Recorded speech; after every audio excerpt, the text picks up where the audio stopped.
사무엘하 3장 22절에서 30절 말씀 제가 봉독하겠습니다. 다윗의 신복들과 요압이 적군을 치고 크게 노력한 물건을 가지고 돌아오니 아브넬은 이미 보냄을 받아 평안히 갔고 다윗과 함께 헤브론에 있지 아니한 때라. 요압 및 요압과 함께한 모든 군사가 들어오매 어떤 사람이 요압에게 말하여 이르되 넬의 아들 아브넬이 왕에게 왔더니 왕이 보내매 그가 평안히 갔나이다 하니 요압이 왕에게 나아가 이르되 어찌하심이니까? 아브넬이 왕에게 나왔거늘 어찌하여 그를 보내어 잘가게 하셨나이까? 왕도 아시르니와 넬의 아들 아브넬이 온 것은 왕을 속임이라. 그가 왕에 출입하는 것을 알고 왕이 하시는 모든 것을 알려 함이니이다 하고 이에 요압이 다윗에게서 나와 전령들을 보내 아브넬을 쫓아가게 하였더니 시라 우물가에서 그를 데리고 돌아왔으나 다윗은 알지 못하였더라. 아브넬이 헤브론으로 돌아오매 요압이 더불어 조용히 말하는 듯이 그를 데리고 성문 안으로 들어가 거기서 배를 찔러 죽이니 이는 자기의 동생 아사엘의 피로 말미암음이더라. 그 후에 다윗이 듣고 이르되 넬의 아들 아브넬의 피에 대하여 나와 내 나라는 여호와 앞에 영원히 무죄하니 그 피가 요압의 머리와 그의 아버지의 온 집으로 돌아갈지어다. 또 요압의 집에서 백탁 병자나 나병 환자나 지팡이를 의지하는 자나 칼에 죽는 자나 양식이 떨어진 자가 끊어지지 아니할지로다 하니라. 요압과 그의 동생 아비새가 아브넬을 죽인 것은 그가 기브온 전쟁에서 자기 동생 아사엘을 죽인 까닭이었더라. 아멘.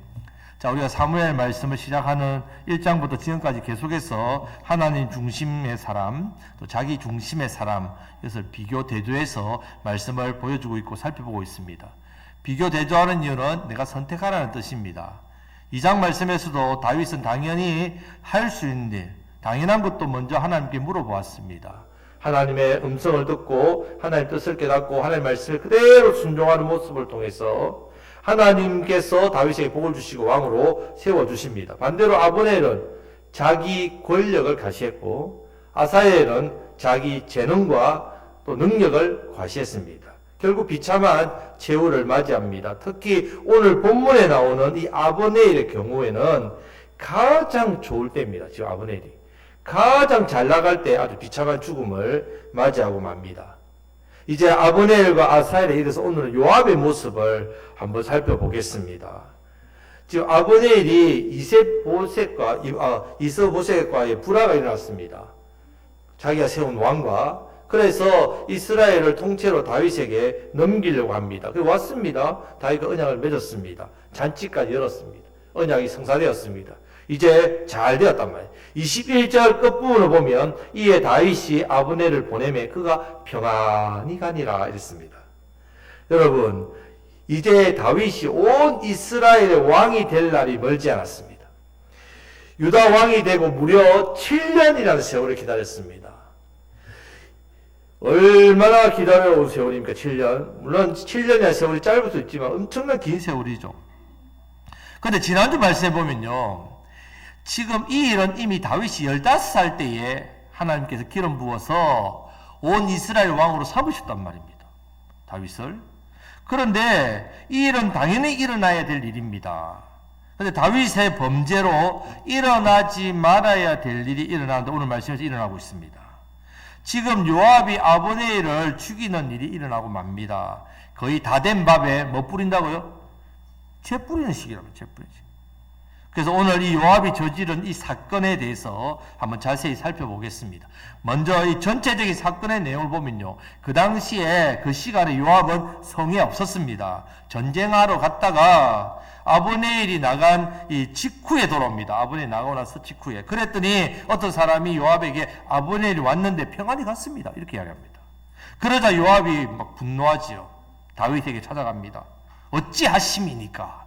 왕에게 어찌하여 이렇게 막 엄청 옛날에 신하 중에 엄청 힘센 신하가 왕을 갖다가 막 급주듯이 이런 식으로 다윗에게, 그리고 왜 그를 평안히 잘 가게 그냥 돌려보냈습니까? 이렇게 따졌단 말입니다. 그러면서 하는 말이 말도 안 되는 이유를 갖다 붙입니다. 정탐하러 온 자입니다. 왜 이런 정탐꾼을 가만히 보냅니까? 그리고는요, 왕인 다윗이 그 말에 대해서 말도 하기 전에 요압이 그냥 문을 박차고 나가버립니다. 그리고는 전령들을 아브넬에게 보내서 아브넬을 데리고 오게 해서 결국 죽여버립니다. 지금 이 일은요, 남북이 나뉘어진 우리처럼 지금 둘로 갈라진 이 이스라엘 나라가 하나 되는 아주 중요한 일입니다. 다윗이 온 이스라엘 왕이 되는 하나님의 뜻이 이제 이루어지는 아주 중요한 일입니다. 그런데 이 모든 일이 어떻게 해요? 무산될 그런 큰 사건이란 말입니다. 지금 북이스라엘은요, 5년 동안 혼란된 상황에 있었습니다. 그러다가 이스보셋을 다윗이 왕이 되고 5년째에 그다음에 5년째 이스보셋이 이제 왕이 되고 2년을 이스보셋이 왕이 되었습니다. 그러니까 지금 다윗이 이 일을 기다리려면 7년째 기다리고 있단 말입니다. 인내하고 기다린 보람이 있죠. 하나님 은혜로. 그것도 전쟁 없이 아브넬이 제발로 찾아왔단 말입니다. 이스라엘 하나 되는 일이 정말 순적하게 아주 잘 진행됐습니다. 그래서 언약까지 체결하고 잔치까지 벌리고 이렇게 맞이하고 평안히 보내고 얼마나 아름답습니까? 그런데 요압이 아브넬을 죽이면서 이 모든 것이 물거품으로 돌아가는 순간입니다. 자, 그 당시에는 전제 군주 시대입니다. 왕이 재판을 하는데 왕의 허락 없이는 절대로 사람을 죽일 수 없습니다. 사형제도, 사형을 절대로 못한단 말입니다. 사람을 죽이는 것은 왕이 재판해서 허락되어야만 죽일 수 있습니다. 그런데 그러면 지금 요압이 아브넬을 죽인 것은 어떻게 된 일입니까? 다윗이 압니까 모릅니까? 모르는 일이란 말입니다. 살인이란 말이에요. 살인. 그래서 죄를 지은 자에게 왕이 내리는 사형 형벌이 아닙니다. 살인입니다. 범죄입니다. 범죄. 근데 문제는요, 지금 자신들의 군사령관이 아브넬이 죽었다는 소식을 이스라엘 백성들이 들을 때에 어떤 생각을 하냐면요, 이것은요, 당연히 누가 지시했다고요? 다윗이 지시했다. 의심할 수밖에 없습니다. 왜냐하면 다윗이 왕이잖아요. 앞에서 말한 대로 그 시대는요, 왕의 명령이 없이는 절대로 사람을 그냥 죽일 수 없습니다. 그러니까 다윗이 명령했다는 거죠, 당연히.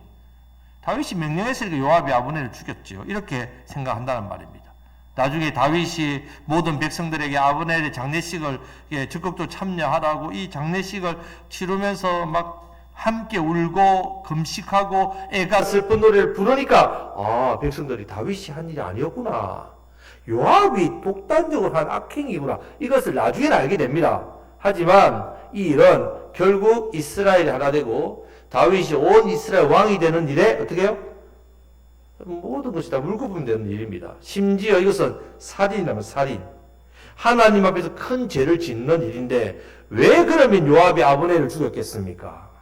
자, 그 이유가 27절 말씀 뒷부분에 보면 자기의 동생 아사엘의 피로 말미암이더라 이렇게 합니다.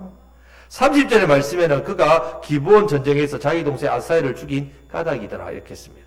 두 번이나 그 이유에 대해서 말해주고 있습니다. 그런데 이것은요, 표면적인 이유입니다. 그냥 겉으로 드러난 이유. 또 다른 이유가 있습니다. 왜냐하면, 자, 아사헬의 죽음은요, 요압이 아브넬을 이렇게 한 건 살인이 아닙니다, 살인. 아브넬이 어디서 죽였습니까, 아사헬을? 전쟁 중에 죽였다, 전쟁터에서. 자신을 죽이려고 하는 아사헬을 자기가 죽였습니다. 고의적으로 아사헬을 죽이고자 죽인 게 아닙니다. 자, 요압도 군인이지 않습니까? 수많은 사람을 전쟁터에서 이 사람도 죽였습니다. 그러면 동생의 죽음은 살인을 당한 게 아니라 뭐라고요? 전사했다는 말입니다. 그래서 단지 이 아사헬 때문에 요압이 아브넬을 죽였다고만 생각하면 안 됩니다. 자, 족보를 보면요, 요압은 다윗과 어떤 관계냐면요, 다윗의 큰 누나가 있습니다. 큰 누나가 수루야입니다. 수루야의 아들입니다. 그러면 요압과 다윗의 관계는 외삼촌입니다. 다윗이 외삼촌입니다. 요압이 조카입니다. 그만큼 가깝습니다. 가까운 관계란 말입니다. 그런데 지금 요압과 아브넬 이 사이에서 다윗이 지금 언약을 체결해서 나라가 하나 되면 군사령관이 몇 명이 돼야 됩니까? 지금 그럼 몇 명 됩니까? 2명이잖아요. 그럼 누가 그러면 더 높은 데로 올라가겠습니까? 여러분 생각에. 요압이 더 올라가겠습니까? 아브넬이 더 올라가겠습니까? 당연히 아브넬이 더 올라가겠죠. 왜? 그 그 위에 나라를 대표하고 1등 공신이잖아요. 나라를 하나 되게. 당연히 군사령관이 누가 될 거라는 건 요압이 눈치가 빨라서 어떻게 해요? 척하면 척인 거예요. 지금 자기는 유다 왕에서 2인자란 말입니다. 자기의 왕이 외삼촌이고 권력과 힘을 다 안고 있는데 나라가 통합되면 틀림없이 군사령관은 자기가 아닌 거예요. 아브넬이 된단 말입니다. 그래서 자기의 권력을 위해서 어떻게 했다고요? 아브넬을 죽였단 말이에요. 자, 이런 요압의 살인은요 또 나옵니다. 나중에 사무엘하 19장에 보면요 압살롬의 반역 이후에 나라를 다시 되찾습니다. 다윗이. 그때에 다윗이 요압 대신 누구를 군사령관을 세우자면 아마사를 세우려고 합니다. 왜냐하면 요압이 압살롬을 죽이지 말라고 그렇게 요압에게 다윗이 부탁했습니다. 죽여버렸어요. 다윗이 앞에도 그런 일이 있었죠. 아브넬의 일. 다윗이 지금 요압에 대해서 지금 마음이 안 좋아요. 그러니까 아마사를 대신 군사령관으로 세우려고 하는데 요압이 어떻게 합니까? 아마사를 죽여버립니다. 예, 죽여버립니다. 여러분 지금 요압이 이런 사람이란 말입니다. 아마사는 누구냐? 다윗의 둘째 누나 아비가일의 아들입니다. 그 두 사람은 어떤 관계입니까? 이종 사촌이란 말이에요. 외사촌 관계입니다, 여러분. 자, 그런데 이렇게 이모의 아들을 죽여버렸단 말입니다. 자신의 권력, 자신의 지위를 위해서는 살인죄를 그것도 2번씩이나 압살롬까지 죽였으면 3번이죠. 지금 다윗이 하나님의 뜻을 따라서 온 이스라엘 왕이 되는 일에 요압은 제일 중요하게 밑에서 뒷받침해 줘야 됩니다. 군사령관이니까. 그런데 개인적인 복수심, 권력의 욕심 이것에 사로잡혀가지고 아브넬을 죽였단 말입니다. 그리고 압살롬의 반역 때도 죽였다는 말입니다. 아브넬이 또 죽인 그 때문에 다윗이 계속 마음 붙다가 군사령관을 다시 아마세로 세울 때 그도 죽였습니다. 결국 여러분 사무엘 상하 말씀을 통해서 이 하나님 중심의 사람과 자기 중심의 사람의 모습, 이 모습에서 요압도 어떤 중심이라고요? 결국 자기 중심의 모습이란 말이에요. 결국 다윗은 오래 참음으로 하나님의 뜻을 이루고자 했지만 요압이 다 된 밥에 죄를 뿌렸단 말입니다. 결국 개인적인 감정, 이 복수심과 그리고 자기 권력을 위해서 이런 악한 짓을 했습니다. 자, 오늘 이런 요압을 통해서 자, 오늘 우리 집사님 기도 때도 거울 삼아서 말씀을 한번 거울 삼아서 한번 여러분 자신을 몇 가지 한번 비춰보았으면 좋겠습니다. 첫 번째는요, 사명의 자리를 잘 지킬 때 범죄의 자리에 앉지 않게 된다는 사실을 깨달아야 됩니다. 사명의 자리에 앉아 있어야 됩니다. 이 자리에 앉아 있어야 범죄의 자리에 앉지 않습니다. 자, 22절 말씀을 다 같이 읽겠습니다. 다윗의 신복들과 요압이 적군을 치고 크게 노력한 물건을 가지고 돌아오니 아브넬은 이미 보냄을 받아 평안히 갔고 다윗과 함께 헤브론에 있지 아니한 때라. 아멘. 자, 지금 보면요, 다윗의 군사령관이 요압이 적군을 격파하고 크게 노력한 물건을 가지고 돌아왔다 했습니다. 한마디로 전쟁에서 크게 승리하고 많은 전리품을 가지고 돌아왔습니다. 여기 적군은 사울 왕가에 있는 자기 민족인 이스라엘 군대가 아닙니다. 주변에 가나안 족속들입니다. 원수들입니다. 자, 여기서 중요하게 볼 것은요, 요압이 군사령관으로서 군인으로서 자기 임무를 다하고 자기의 사명을 다하고 충성스럽게 잘 감당하고 있습니다. 지금 잘 감당하고 있습니다. 이럴 때 죄를 짓습니까? 안 짓습니까? 안 짓습니다.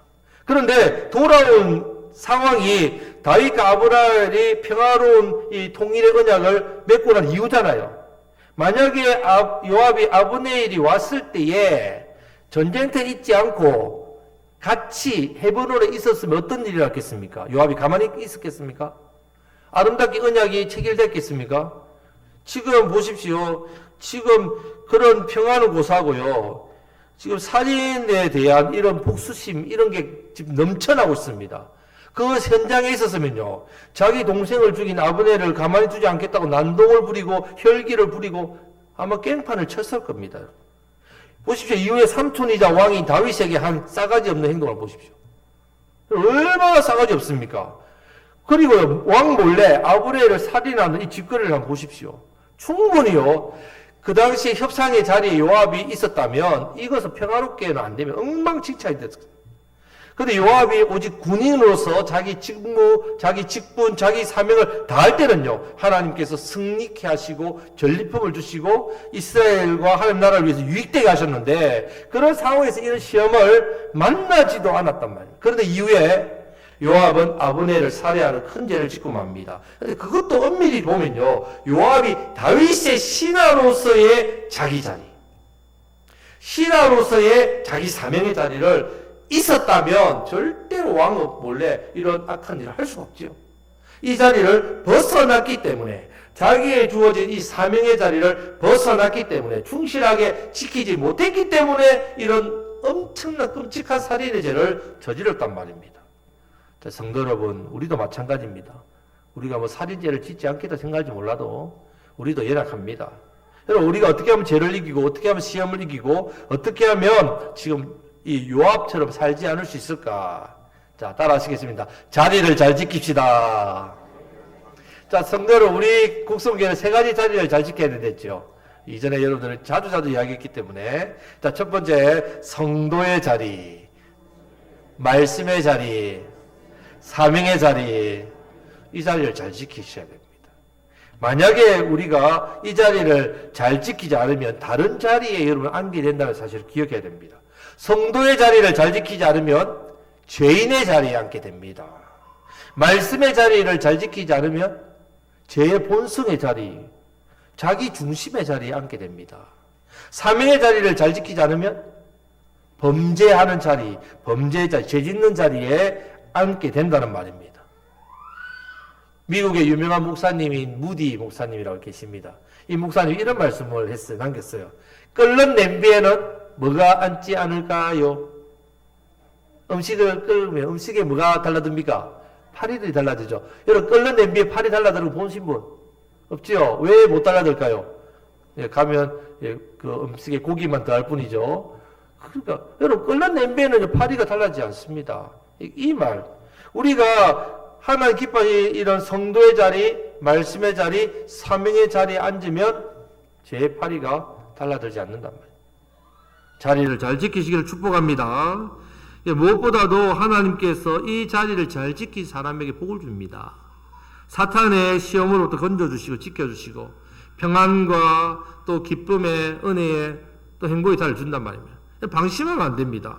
내가 편안하다고 마음의 고삐를 늦추게 되면 반드시 아무리 대단한 믿음의 거장이라도 이 자리를 벗어나게 됩니다. 대표적인 부분이 사무엘하 11장의 다윗의 모습입니다. 암몬을 수도를 공격할 때 요압이 군사들로 갈 때 다윗은 어디 있었습니까? 같이 그 전쟁터에 있지 않고 왕궁에서 그냥 있었다. 밤에 잠이 안 와가지고 왕궁 그 옥상을 거닙니다. 왜 밤에 잠이 안 올까요? 낮에 DB 잤기 때문에 그렇죠.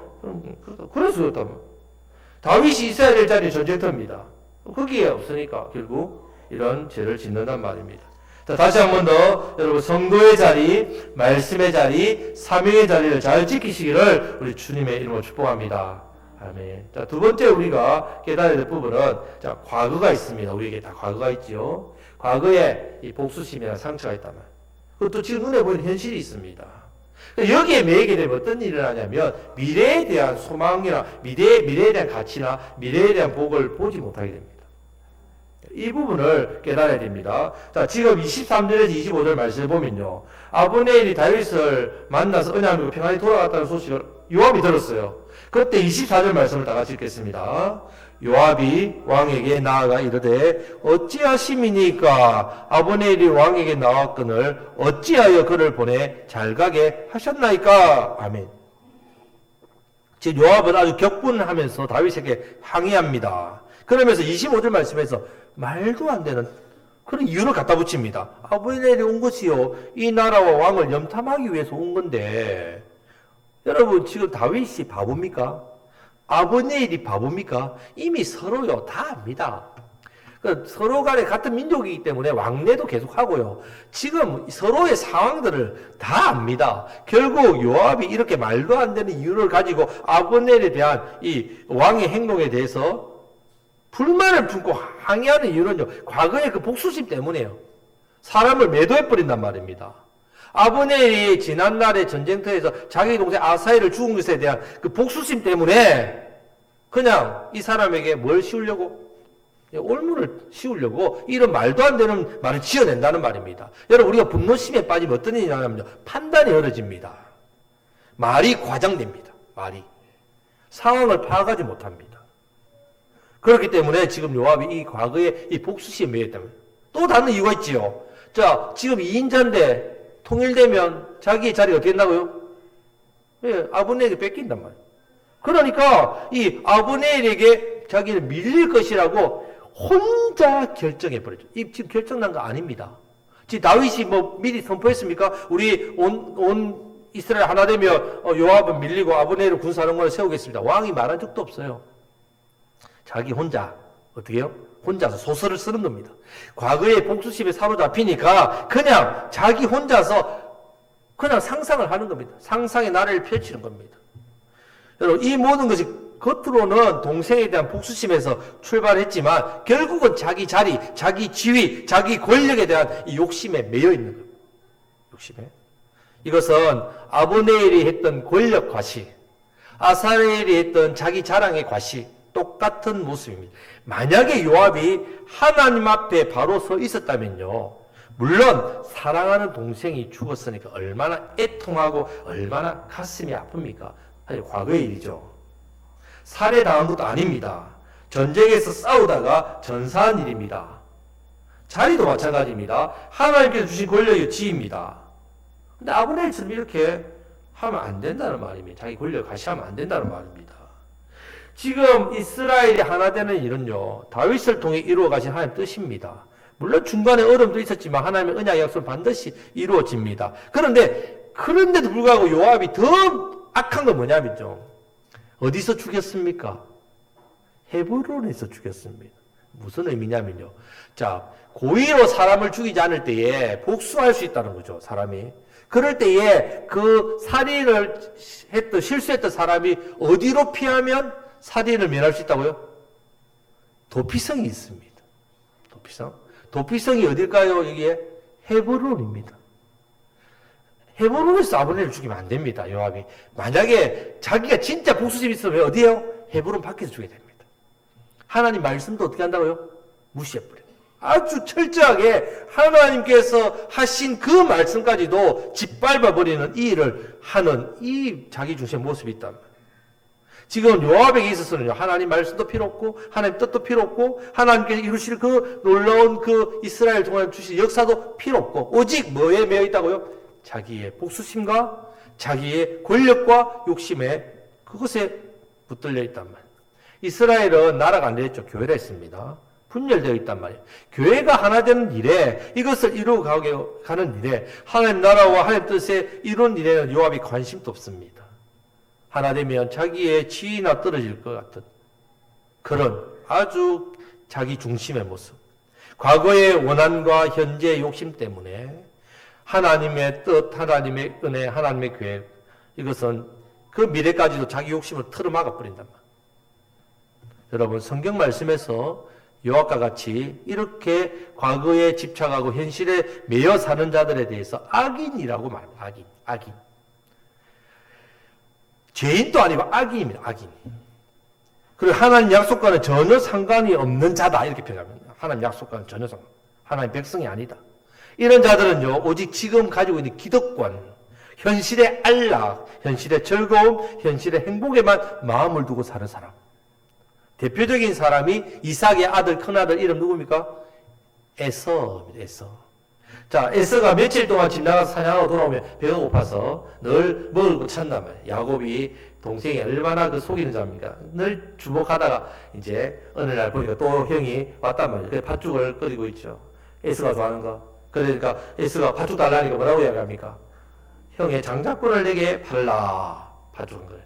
그랬더니 에서가 뭐라고 하냐면, 당장 내가 배고파 죽을 것 같은데 장자권이 무슨 소용이냐고. 먹고 사는 게 중요하지.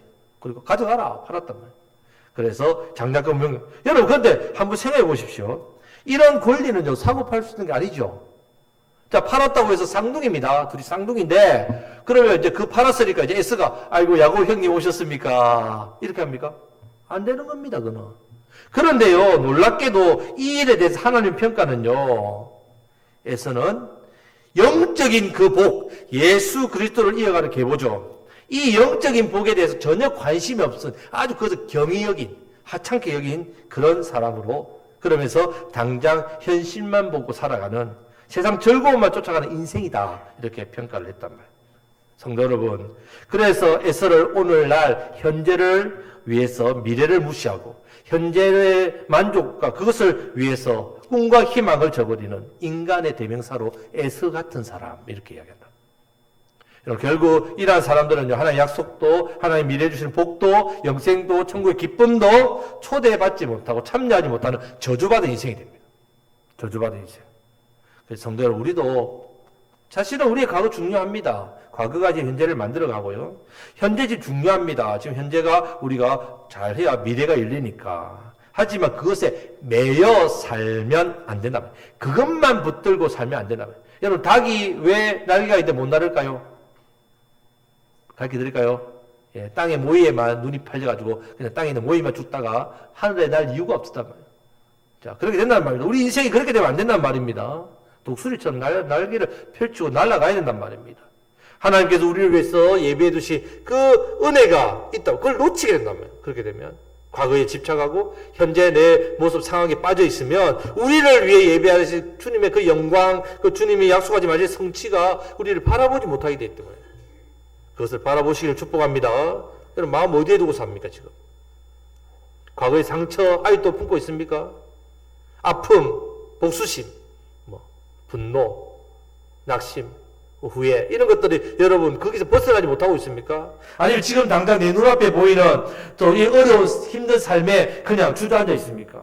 아니면 내 현재의 삶에 만족하고 안락을 즐기고 기쁨을 즐기고, 아, 나는 이렇게만 살면 되지, 그 평안함에 빠져 있습니까? 성도는요, 과거를 거울 삼고 자신을 돌아봅니다. 현재 주신 하나님 말씀을 붙들고 살아야 됩니다.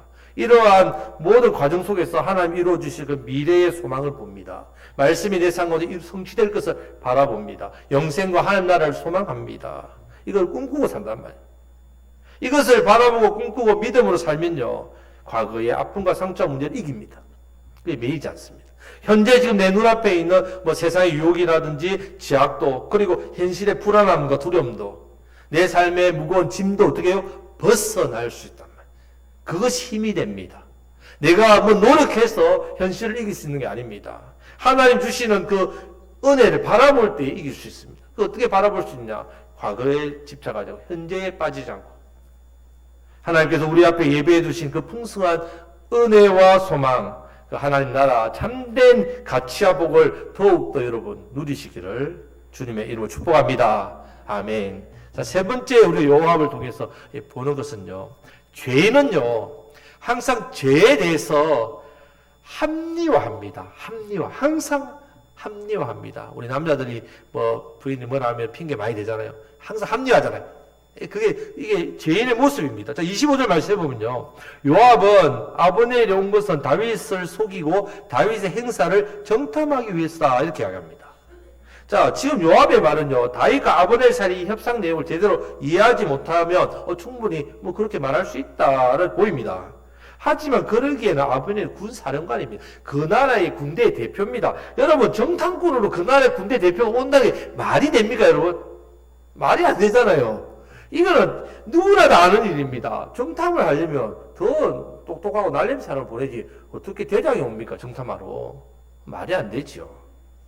여러분, 지금 요압이 진심으로 나라를 걱정하고 하나님 중심으로 하는 영광을 위해서, 교회를 위해서, 이스라엘을 위한다면요, 비록 자기에게 있는 원한, 감정, 하나 되었을 때 자기의 지혜에 대한 부분도 충분히 내려놓을 수 있을 겁니다. 하지만 이 아브넬에 대한 원한, 나라가 하나 될 때 아브넬에게 밀려서 자기의 지위가 떨어질 것에 대한 욕심 때문에, 그럼 아브넬을 죽여야 되는데 명분이 필요하잖아요. 그냥 죽이면 안 되지 않습니까? 죽이면 자기도 벌 받으니까. 그래서 미리 어떻게 한다고요? 왕에게 명분을 던지는, 명분. 아브넬은 정탐꾼이니까 나중에 죽여도 정탐꾼을 내가 죽였다고 급해서 왕에게 보고해야 되는데 선 좋지 후 보고. 급한 일은 우리가 군대에서 그러잖아요. 선 좋지 해놓고 후 보고 하잖아요. 그런 식으로 하려 했다. 이 자기가 아브넬을 죽이고 하는 이 죄의 욕심을 어떻게 해요? 정당화하려고 구실을 늘어놓는 것에 불과하다는 말입니다. 자, 지금 우리도 요압처럼 우리도 죄의 본성을 따라가면요 똑같이 합니다. 이렇게 똑같이 기억하셔야 됩니다. 분명히 죄를 짓는 악한 일입니다. 그런데 어떻게 하냐면 이렇게 할 수밖에 없었어요. 어쩔 수 없이 내가 그랬다. 뭐 그 정도는 당연한 일이라고 난 생각했다. 뭐 이런데 이렇게 안 한 사람이 누가 있느냐 하면서 자기의 행동에 대해서 어떻게 한다고요? 합리화합니다. 결국 그 말 속에는 내가 뭐가 없다고요? 내 속에 뭐가 없다고요? 내가? 죄가 없다. 나 죄를 지었지 않았다는 것을 말하는 겁니다. 요압은 분명히 살인죄입니다. 살인했습니다. 그런데 이런 식으로 자기의 살인죄를 어떻게 하고 있다고요? 덮어버리고 하나님 앞에 회개하지 않습니다. 만약에 요압이 그 분노와 복수심으로 자기의 욕심 때문에 죽였다 칩시다. 죽이고 난 다음에 요압이 어떻게 됩니까? 다윗에게 죄를 청해야 됩니다. 왕이시여, 제가 이렇게 해서 왕의 명령을 어기고 죽였습니다. 하나님 앞에 내가 살인죄를 저질렀습니다. 저를 벌하여 주십시오. 제 죄를 용서해 주십시오. 이렇게 벌을 받겠습니다. 회개해야 된단 말입니다. 성도 여러분, 오늘 많은 성도가 요압처럼 하나님 말씀에 불순종하고 범죄하면서도요 핑계댑니다. 변명합니다. 이유를 갖다 붙입니다. 자기 죄를 합리화하고 감추는 데만 너무 익숙합니다. 자, 이것은 첫사람 아담이 범죄한 뒤에 어떻게 했습니까? 나무 뒤에 숨었지요. 숨는 건 이런 모습의 습관입니다. 습관. 또 그리고 죄에 대해서 하나님이 왜 선악과를 따먹었냐 했을 때 아담이 뭐라 합니까? 하나님이 주신 이 여자 하와 때문에 제가 먹었습니다. 탓을 합니다. 합리화한다는 말입니다. 내가 그렇게 하려고 한 게 아니라 하나님 주신 여자, 하나님이 주신 여자, 하나님 때문입니다. 전가한다는 것. 이것이 바로 우리 속에 있는 요압과 같은 죄의 본성입니다. 요압과 같은 이 중심이란 말이에요. 자기 중심. 죄에 대해서 합리화하면서 회개하지 않으려고 하는 죄인의 모습입니다. 근데 반대로 우리 예수님은 어떻게 하셨습니까? 우리 예수님은 죄도 없으신 분이 어떻게 하셨습니까? 우리의 죄를 자신의 죄로 어떻게 해요? 담당하시고 모든 죄인을 위해서 그 죄의 짐을 짊어지고 십자가에서 죽으셨다는 말입니다. 그렇기 때문에 성도 여러분, 죄에 대해서는요 분명하게 하나님 앞에 회개하시기를 축복합니다. 우리는 죄를 안 지을 수가 없어요. 십자가 외에는 우리의 죄를 해결할 수 있는 곳이 없습니다. 여러분, 죄는 어떠한 것으로 여러분들이 보상받을 수 없습니다. 내가 죄를 지었는데 선한 일을 하고 남들을 위해서 희생하고 그럼 내 죄가 좀 감해지지 않습니까? 아니요, 안 감해집니다. 절대로 안 감해집니다. 어디 있으면 십자가 외에는 없습니다. 예수님의 보혈로 씻지 않으면 절대로 내 죄는 씻어지지 않습니다. 여러분 선한 행위, 의로운 행위 아무짝에 쓸모없습니다. 오직 십자가 앞에 나와야 됩니다. 오직 십자가 앞에 여러분 죄를 고백하셔야 됩니다. 빨리 인정하시고 십자가 앞에 다 내놓고 용서받으시길 축복합니다. 왜냐하면 제가 죄를 낳기 때문에 그렇습니다.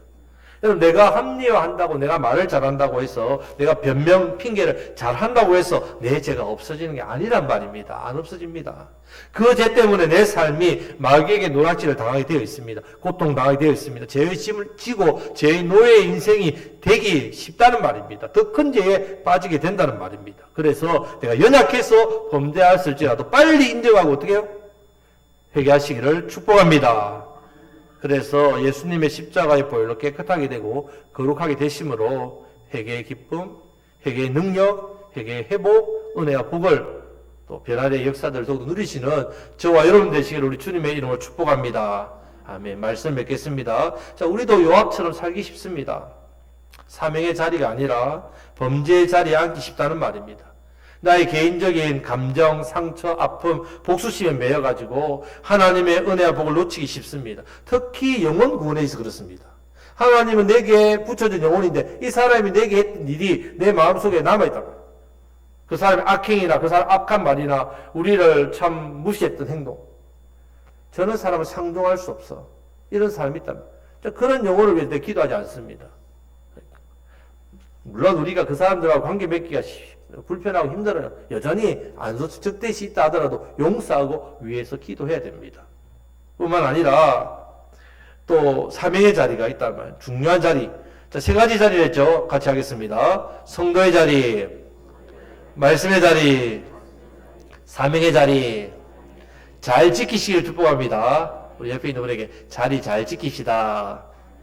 맨날 예배당에 있는 그 앉는 자리만 그 자리만 딱 지키지 마시고 변함없는 여러분들 자리 그 자리만 잊지 마시고 성도의 자리, 말씀의 자리, 사명의 자리를 잘 지키시 축복합니다. 그 요압처럼 현재 욕심 때문에 자기를 위해 사는 것 때문에 하나님께서 열어놓으신 그 미래의 아름다운 풍성함을 잃어버리는 일이 없도록 말씀을 듣고 순종해서 하나님의 은혜 복을 더욱더 누리실 축복합니다. 우리는 하나님 말씀과 하나님 뜻대로 살아야 복을 받습니다. 하나님 중심으로 하나님 영광을 위해서 살아야 하나님 나라를 위해 살아야 우리 하나님께서 예배해 주신 은혜와 복이 내 삶 가운데 부어진다는 말입니다.